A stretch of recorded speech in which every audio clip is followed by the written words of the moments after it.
Subscribe करना है और आप सपोर्ट करने के लिए हमारा चैनल ज्वाइन भी कर सकते हैं, क्योंकि भविष्य में आपको जो कुछ भी तैयारी करनी होगी वो आपको इसी यूट्यूब चैनल पर इसी भाषा में मिल जाएगी। नहीं तो किताबों में सब लिखा हुआ है लेकिन वो याद नहीं रहते हैं, उनके फैक्ट याद नहीं रहते हैं। तो उन्हीं फैक्टों को, संपूर्ण किताब को आप एक बेहतरीन तरीके से याद कर सकते हैं इस यूट्यूब चैनल को सब्सक्राइब करके।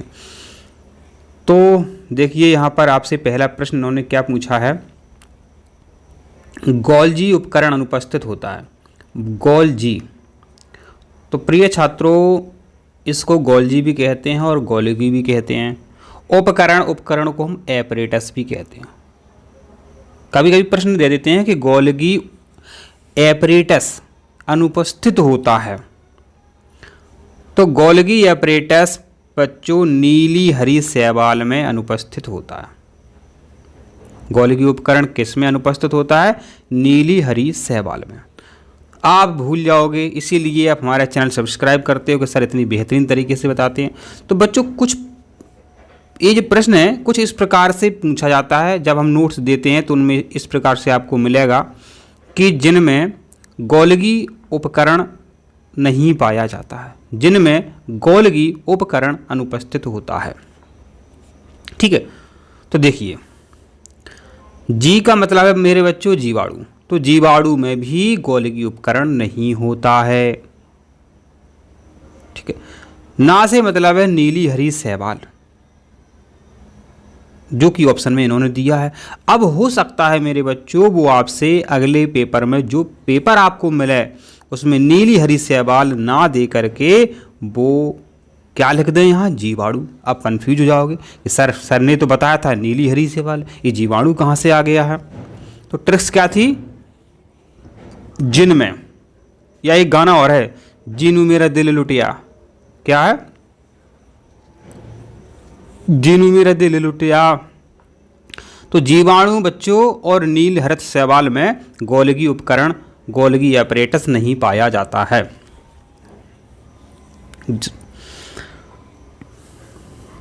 प्रश्न इस तरीके से पूछा जाएगा कि वह संरचना जो अस्थि को पेशी से जोड़ती है।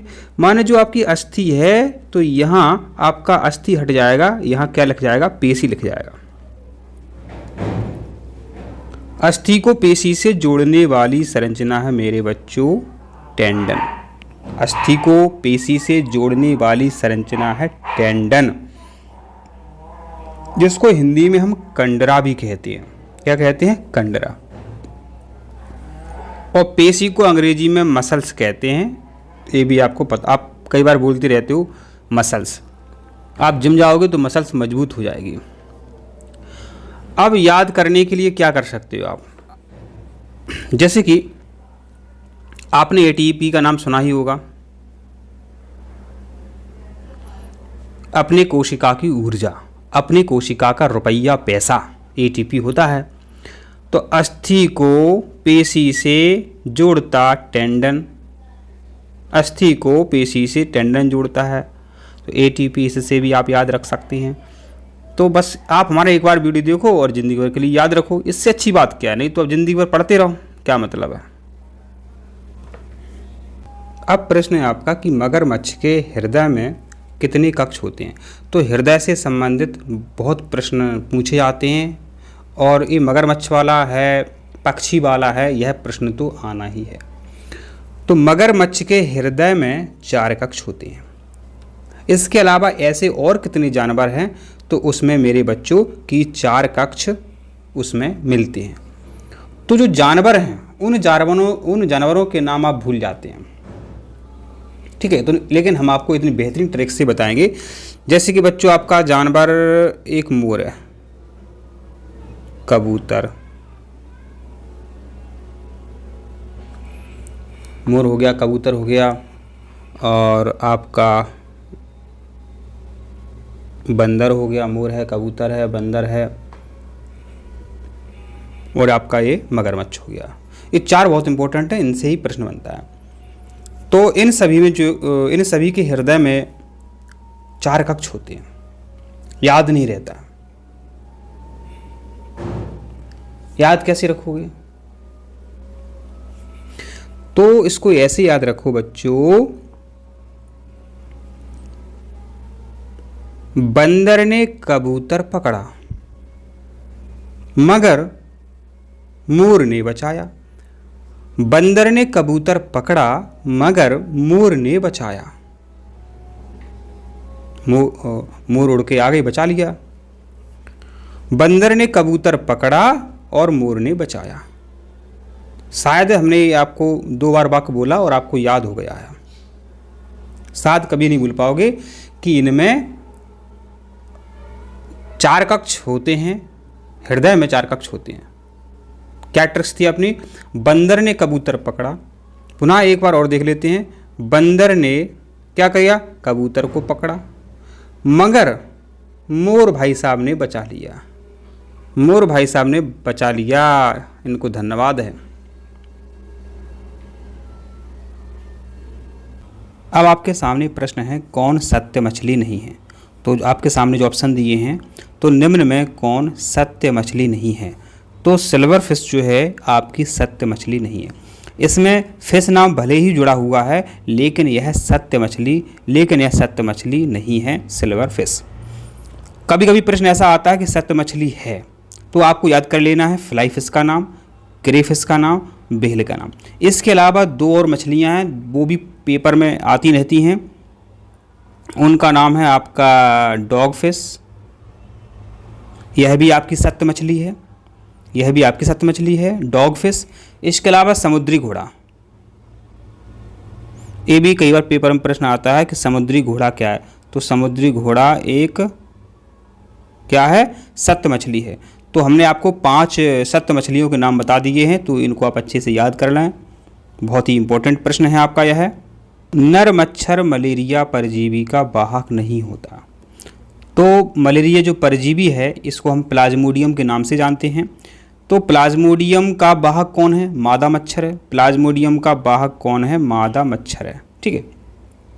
लेकिन आपका जो नर मच्छर है मेरे बच्चों, यह जो है मलेरिया का वाहक नहीं है। क्यों नहीं है? क्योंकि इसमें रूपांतरित मुखांग का अभाव होता है, इसमें चूषक मुख का अभाव होता है, ठीक है। तो ये बहुत इंपॉर्टेंट प्रश्न है, ये कई बार पूछा गया है। तो प्लाज्मोडियम के बारे में आप अच्छे से याद कर लें। नेक्स्ट वीडियो देखने के लिए आप चैनल सब्सक्राइब कर लें। प्लाज्मोडियम पर हमेशा प्रश्न आता है, बच्चों, बहुत इंपॉर्टेंट है। वैसे हम प्लाज्मोडियम के बारे में पहले वीडियो में भी आपको बता चुके हैं। प्रिय छात्रों, क्रांति से संबंधित हमेशा प्रश्न आता है। तो यहाँ पर आपसे पूछा है कि जो नीली क्रांति है, इसका संबंध किससे है? तो नीली क्रांति का संबंध है मछली उत्पादन से। अब मछलियाँ कहाँ पर आपको ज़्यादा मिलती हैं? समुद्र में मिलती हैं। समुद्र का पानी कैसा दिखाई देता है? नीला दिखाई देता है। अब क्रांति से हमेशा प्रश्न आता है बच्चों, तो आपको अच्छे से याद कर लेना है कि श्वेत क्रांति का संबंध है दुग्ध से, पीली क्रांति का संबंध है तिलहन से, और नीली क्रांति का संबंध है मछली उत्पादन से। साहीवाल एवं खिल्लारी किस जीव की नस्लें हैं? साहीवाल और खिल्लारी यह गाय की नस्लें हैं। तो परीक्षा में कई बार हमेशा प्रश्न ये आया है आपका कि साहीवाल क्या है? साहीवाल एक गाय है, खिल्लारी क्या है? गाय है। वातावरणीय प्रदूषण के अध्ययन के लिए लाइकेन अधिक महत्वपूर्ण है, क्योंकि आप इसका उत्तर जो सी है, क्या है? सल्फर डाइऑक्साइड जैसे प्रदूषकों के प्रति बहुत संवेदनशील होता है आपका लाइकेन। लाइकेन क्या है? लाइकेन जो है बच्चों, यह कवक और शैवाल के मिलने से बनी रचना है, जीव है। तो लाइकेन किससे बनता है? लाइकेन कवक और शैवाल से बनता है। लाइकेन SO2 गैस के प्रति बहुत सेंसिटिव है, बहुत संवेदनशील है। तो सल्फर डाइऑक्साइड किसी शहर में बढ़ रहा है, तो लाइकेन के द्वारा आप पता कर सकते हैं। तो अपोषी प्रकार के पोषण में आवश्यकता होती है। स्वपोषी प्रकार के जीव कौन है? स्वपोषी प्रकार के जीव बच्चों कौन है? आप सभी को पता है, स्वपोषी प्रकार के जीव आपके होते हैं प्लांट। तो प्लांट अपना भोजन कैसे बनाते हैं? आपने प्रकाश संश्लेषण की परिभाषा याद की होगी। हरे पेड़ पौधे सूर्य प्रकाश की उपस्थिति में कार्बन डाइऑक्साइड जल की सहायता से पत्तियों में उपस्थित क्लोरोफिल के द्वारा अपना भोजन कार्बोहाइड्रेट बनाते हैं, प्रकाश संश्लेषण कहते हैं। तो यहाँ पर देखिए परिभाषा में तीनों चीज़ें आ जाती हैं, आपने परिभाषा अच्छे से याद की होगी। तो स्वपोषी पोषण में कार्बन डाइऑक्साइड जल की भी आवश्यकता होती है, क्लोरोफिल की आवश्यकता होती है, सूर्य प्रकाश की भी आवश्यकता होती है, इसलिए आपका उत्तर जो है उपरोक्त सभी आपका उत्तर सही है। तो देखिए जो स्वपोषी प्रकार के जीव जो पौधे हैं इनको हम उत्पादक भी कहते हैं, लाल रुधिर कणिकाओं माने आरबीसी का असामान्य तौर पर बढ़ना क्या कहलाता है? यदि आरबीसी भयंकर तरीके से बढ़ रही हैं, आरबीसी माना मेरे बच्चों आरबीसी रेड ब्लड सेल, यदि अपने ब्लड में आरबीसी भयंकर तरीके से बढ़ रही हैं तो हर चीज़ की अति बुरी होती है। अति कोई भी वो भोजन खा लो तो वही भी बेकार होता है, अति हर चीज़ की बुरी होती है। यदि आरबीसी देखो, वैसे आरबीसी अधिक होना अच्छी बात है, अधिकतर बीमार अपन आरबीसी की कम संख्या से होते हैं, लेकिन अति होना बेकार चीज़ है। तो आरबीसी की संख्या का असामान्य बढ़ना कहलाता है पॉलीसाइथीमिया। यहाँ पर मेरे बच्चों ध्यान देना, आप जो पॉली शब्द है, आपको ये पॉली शब्द कई बार मिलेगा तो ध्यान रख लो, पॉली माने होता है बहुत। अब बच्चों यहाँ पर एक शब्द और ध्यान रखो, इसको भी पूछा जाता है पेपरों में, ल्यूकोपेनिया के बारे में। तो बच्चों जो WBC होती हैं आपकी वाइट ब्लड सेल, श्वेत रक्त कणिकाएं, यदि इनकी संख्या कम होती है तो इसे कहते हैं ल्यूकोपेनिया। ठीक है, कभी आपको पेनिया शब्द जुड़ा हुआ मिल जाए तो पेनिया का मतलब होता है कम, और ल्यूको माना होता है WBC। एनीमिया क्या होता है? खून की कमी, माने हीमोग्लोबिन की कमी। किसकी कमी? हीमोग्लोबिन की कमी। अब देखिए आपका जो प्रश्न है, क्या प्रश्न है आपका? एक प्रतिवर्ती चाप में नहीं होता है। तो प्रतिवर्ती चाप में होता क्या है? प्रतिवर्ती चाप में होता क्या है? तो प्रतिवर्ती चाप में मेरे बच्चों रिसेप्टर्स भी होते हैं, संवेदी पथ भी होता है, चालक पथ भी होता है। प्रतिवर्ती चाप में बच्चों मस्तिष्क नहीं होता है। याद कैसे रखोगे? तो बच्चों क्या है, एक प्रेरक संत हैं,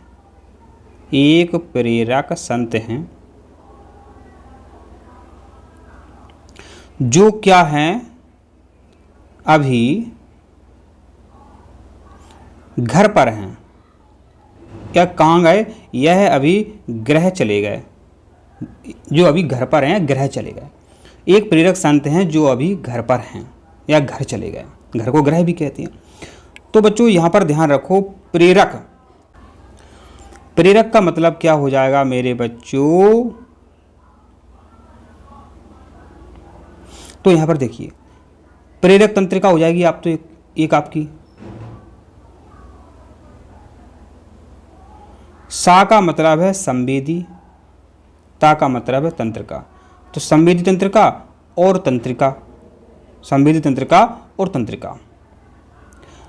अभी का मतलब है अभिवाही, और ग्रह का मतलब है ग्राही।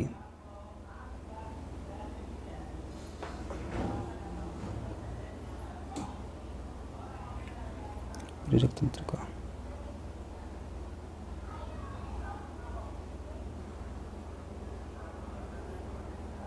तो प्रिय छात्रों देखो, हमने जो आपको ट्रिक्स बताई है बहुत अच्छी ट्रिक्स है कि प्रेरक संत हैं जो अभी घर पर हैं। पूछ लो उनसे, कुछ पूछना हो, कितने पे सिलेक्शन होगा। तो देखिए यहाँ पर प्रेरक, अब यहाँ पर ऑप्शन में प्रेरक नहीं दिया है तो बच्चों, लेकिन प्रेरक है। तो एक तो प्रेरक आपको याद रखना है, प्रेरक तंत्रिका।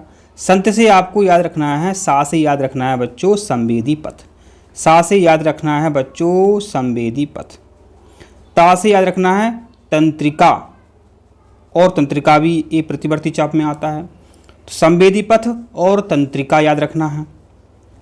अभी से याद रखना अभिवाही, अभिवाही माने होता है माने चालक, अभिवाही माने होता है चालक, वाहन माने भी चालक होता है। तो अभिवाही, तो ये लिखा है यहाँ पर चालक पथ। ग्रह माने ग्राही, ग्रह माने ग्राही, तो ये लिखा है यहाँ पर ग्राही, रिसेप्टर्स। ठीक है, लेकिन मस्तिष्क अपनी ट्रिक्स में कहीं नहीं आया, इसलिए प्रतिवर्ती चाप में नहीं होता है मस्तिष्क। तो सब नाम याद करने, हो सकता है इनमें से मेरे बच्चों कुछ काट दें, अगली बार कुछ दे दें। तो प्रेरक तंत्रिका याद करना है, संवेदी पथ याद करना है, तंत्रिका तंत्र याद करना है, अभिवाही याद करना है जिसको हम चालक पथ भी कहते हैं, और ग्रह से याद करना है ग्राही अंग माने रिसेप्टर्स, ग्राही। तो ट्रिक्स में कौन सा शब्द नहीं आया? मस्तिष्क नहीं आया, इसलिए प्रतिवर्ती चाप में नहीं होता है मस्तिष्क। अब ऐसा प्रश्न जो है मेरे बच्चों पेपर में आता ही है, क्या करोगे? अब आना ही उसको। वह है संरचना जिसको वृक्क की संरचनात्मक क्रियात्मक इकाई कहा जाता है। तो इकाई पर संबंधित हमेशा प्रश्न आता है। यहाँ पर आपसे वृक्क की इकाई पूछी है, तो वृक्क की संरचनात्मक क्रियात्मक इकाई है नेफ्रॉन। यदि किसी को वृक्क की माने किडनी को अपन गुर्दा भी कहते हैं, यदि किसी को गुर्दा की यानी वृक्क की बीमारी हो जाती है तो अपन किस डॉक्टर के पास जाते हैं? नेफ्रोलॉजिस्ट के पास मेरे बच्चों जाते हैं। इसी प्रकार कभी पूछ रहे हैं कि फेफड़ों की क्रियात्मक इकाई क्या है? तो फेफड़ों की क्रियात्मक इकाई है एल्वियोलाई। फेफड़ों की क्रियात्मक इकाई है एल्वियोलाई। और अपने शरीर की क्रियात्मक इकाई क्या है?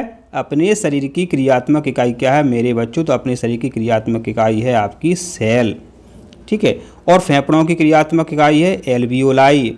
और आपका जो हो गया किडनी, इस किडनी की एक क्रियात्मक इकाई क्या है? नेफ्रॉन, जो कि आपके सामने लिखी ही है। बच्चे इस प्रश्न में कहाँ कंफ्यूज हो जाते हैं उसको समझिए आप। यहाँ लिखा है ऑक्सेनोमीटर और बच्चे यहाँ देखते हैं ऑक्सीजन और इसको सही कर देते हैं, जो कि आपका आंसर जो है गलत हो जाता है, ठीक है।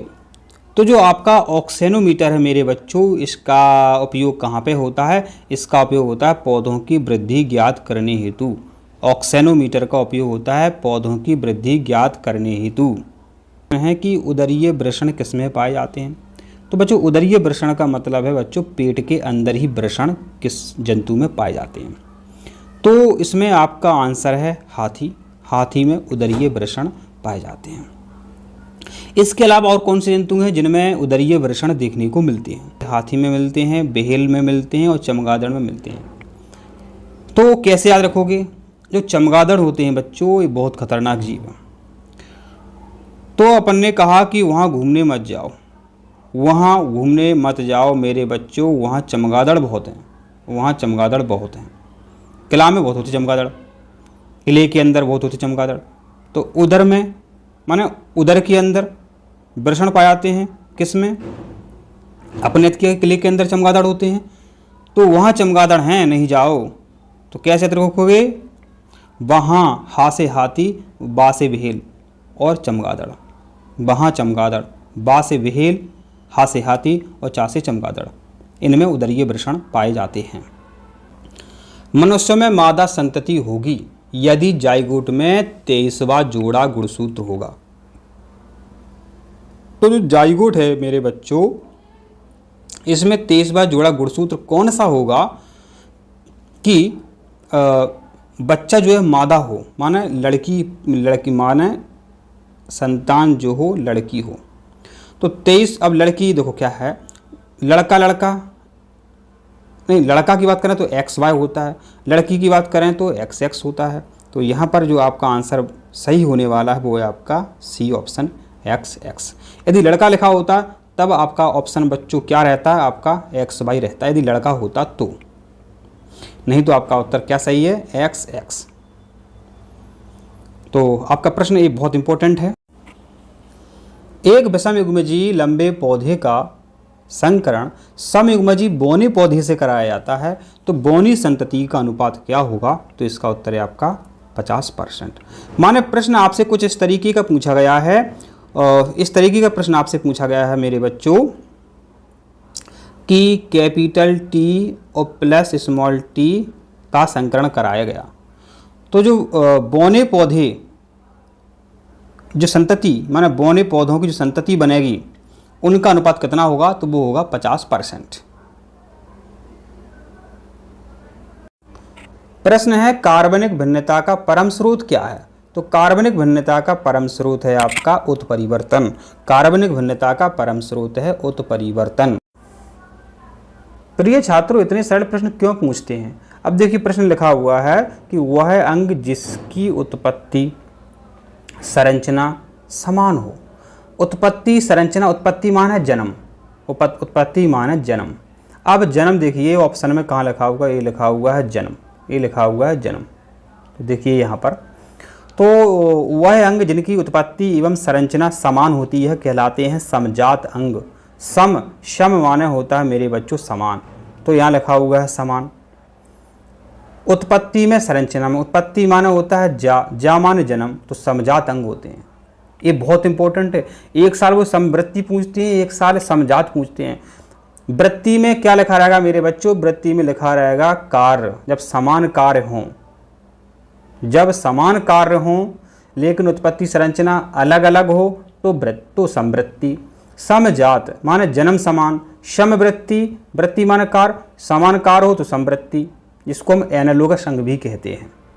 तालाब के जल में उर्वरक मिला दिए जाएं तो क्या होगा, तो मेरे बच्चों पौधे मर जाएंगे, तो पौधे मर जाएंगे। का प्रश्न है कि सबसे अधिक स्थायी पारिस्थितिक तंत्र कौन सा है, तो सबसे अधिक स्थायी पारितंत्र है आपका समुद्र। तो इकोसिस्टम माने पर्यावरण से बहुत सारे प्रश्न आते हैं, तो आप हमारी वीडियो देखते रहें, आपको फुल सिलेबस मिल जाएगा आपको। तो सबसे अधिक स्थायी पारिस्थितिक तंत्र माने इकोसिस्टम कौन सा है, समुद्र का है। ये अपने आप को बैलेंस करके रखता है। तो आशा करते हैं आपको वीडियो में दी गई जानकारी समझ में आई है।